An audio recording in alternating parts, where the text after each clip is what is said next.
Assalamualaikum warahmatullahi wabarakatuh. Berjumpa kembali dengan saya Hesti Widowati.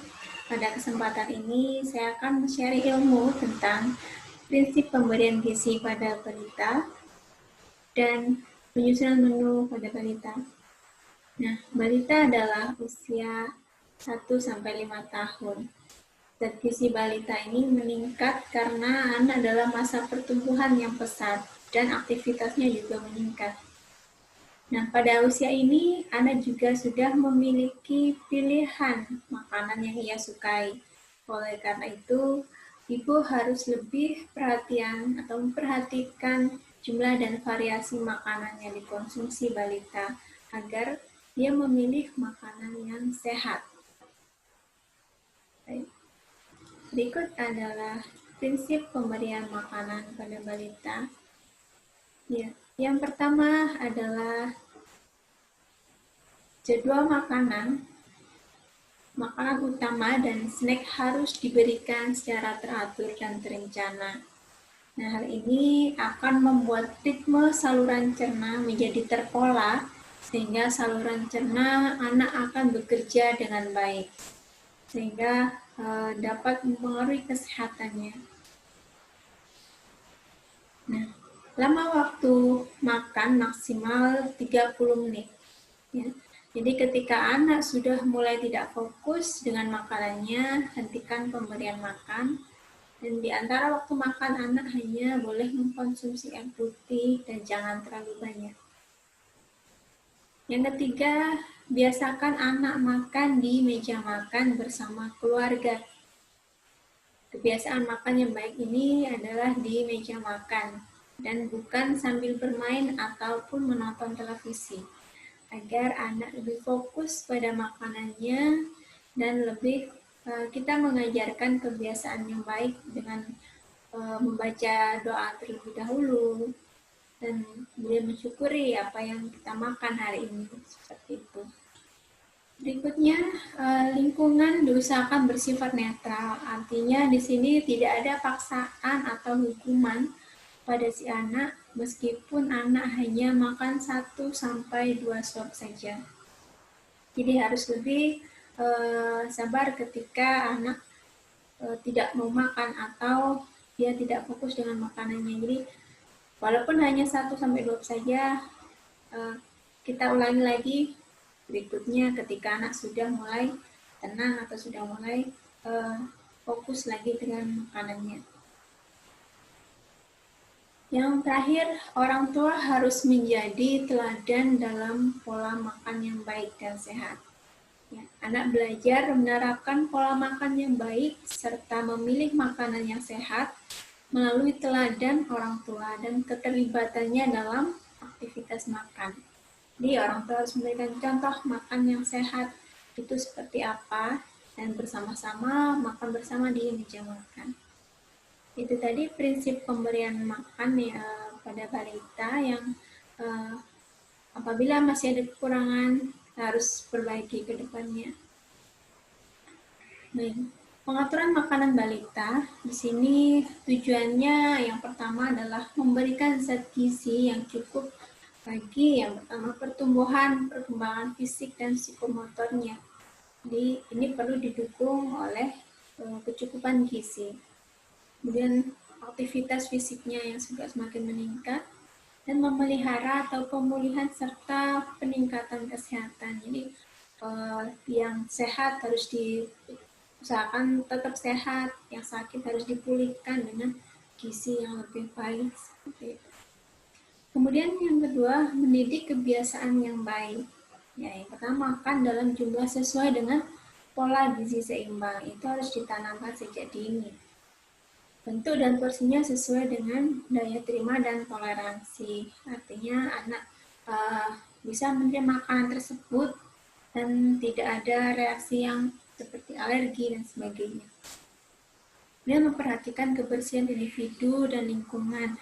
Sini anak juga harus dididik untuk cuci tangan terlebih dahulu sebelum makan dan menjaga lingkungan sekitar tetap bersih. Itu sangat menunjang untuk kebiasaan yang baik ke depan. Ya, menu sehat balita Yang menu seimbang balita ini adalah menu yang mengandung semua golongan bahan makanan yang dibutuhkan oleh balita dengan memperhatikan keseimbangan unsur-unsur gizi yang terkandung di dalamnya. Nah, menu sehari ini terdiri dari beberapa waktu makan utama yaitu pagi, siang, dan malam, serta makanan selingan antara makan pagi dan makan siang, serta makan siang dengan makan malam. Dan makanan snack ini diberikan dalam porsi yang sedang dan tidak berlebihan ya, dan tidak mengganggu makanan utama. Ya. Dalam menyusun menu balita, hendaknya diperhatikan hal-hal sebagai berikut. Yang pertama adalah kombinasi rasa asin, manis, dan asam. Ya. Jadi harus bervariasi rasanya, tidak semuanya manis atau yang lain. Yang kedua, kombinasi warna hidangan. Nah, anak lebih suka makan dengan warna yang bervariasi atau yang menarik ya. Ada warna merah, hijau, kuning, dan sebagainya. Ini harus divariasi agar lebih menarik.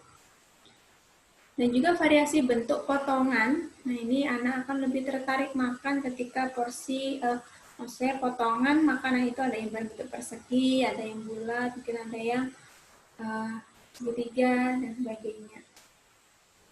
Variasi kering atau berkuah, ya. Jadi ada variasinya, tidak semuanya kering, ada yang berkuah.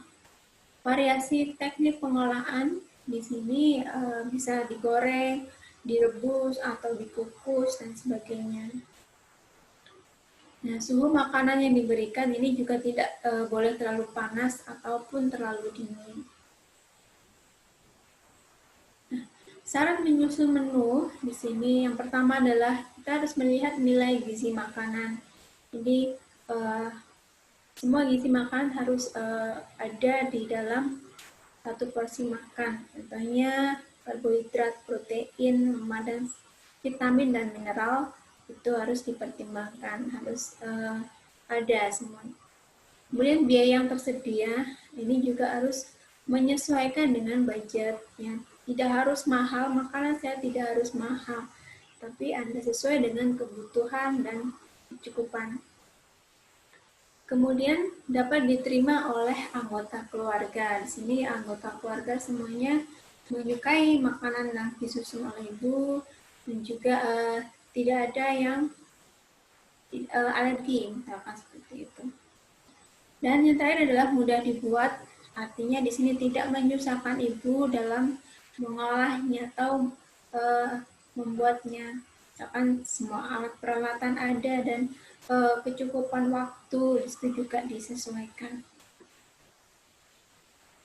Langkah menyusun menu yang pertama yaitu buat suatu pola dan susunan menu untuk suatu jangka waktu yang diinginkan, misal 3 hari atau 7 hari dan seterusnya. Jadi Anda menyusun menu beberapa hari langsung ya, tidak hanya untuk besok saja. Jadi bisa diusahakan untuk beberapa hari ke depan.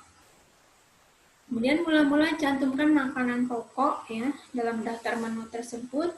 Buat variasi untuk penganeka-ragaman seperti yang saya jelaskan kemarin. Untuk nasi bisa digantikan oleh apa saja, kemudian daftar ininya sudah ada.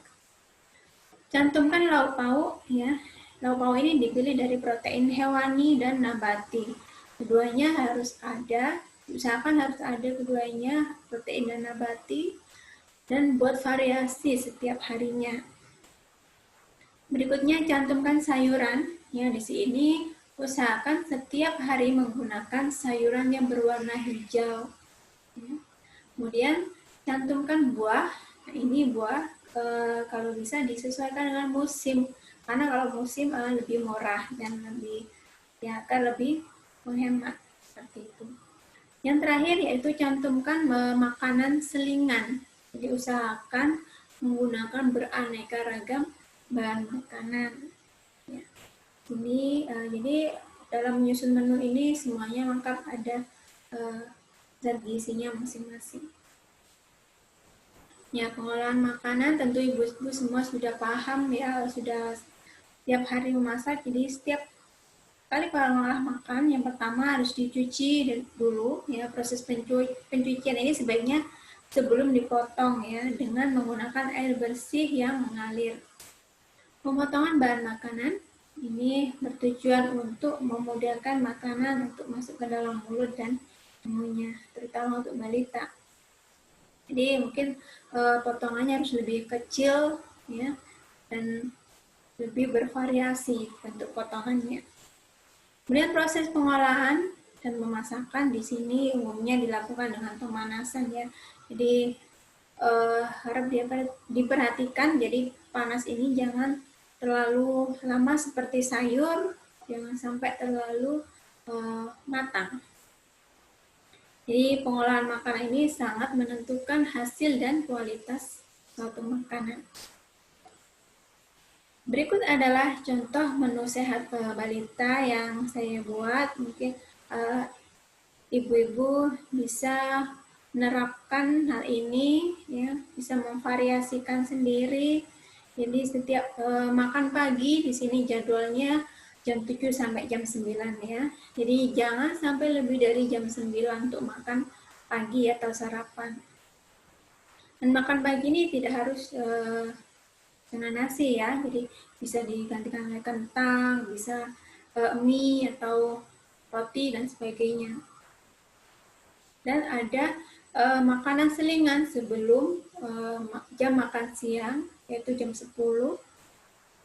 Ini bisa bervariasi menunya, tapi usahakan makanan selingan ini tidak terlalu manis dan tidak terlalu berlemak. Kemudian